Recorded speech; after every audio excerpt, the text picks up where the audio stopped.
to coat this screen, the screen has to be dry. It's already been degreased, so I know that I don't have to worry about that. And I would just take the scoop coater, place it against the screen, and then when you tilt the scoop coater, what's going to happen is that emulsion is going to start to run.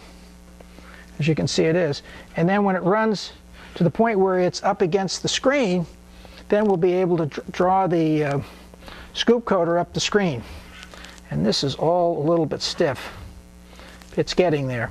But once that is on the screen, then I'm able to go. Now, how much emulsion I get down depends on the pressure that I apply to the scoop coater, whether my pressure is consistent across the scoop coater, and then the speed with which I go up the screen. That affects it also. Okay, so I'm going to draw this up.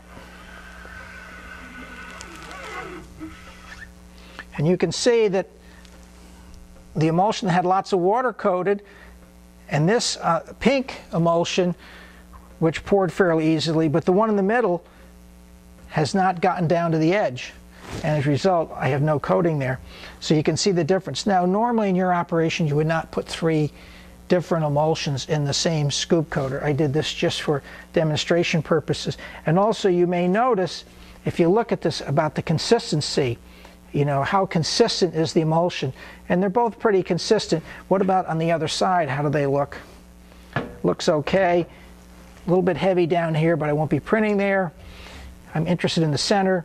And the center in both cases is consistent. That's because I use consistent pressure and even stroke going up. If you go faster, you'll have less emulsion. If you go slower, you'll have more. And it also depends on what the angle is. This particular scoop coater that I use happens to have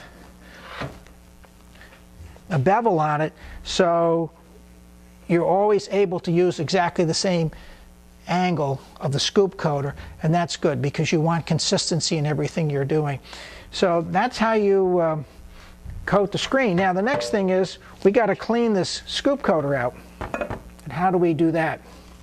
Well, first of all, I would get as much out as I can and back in the original containers.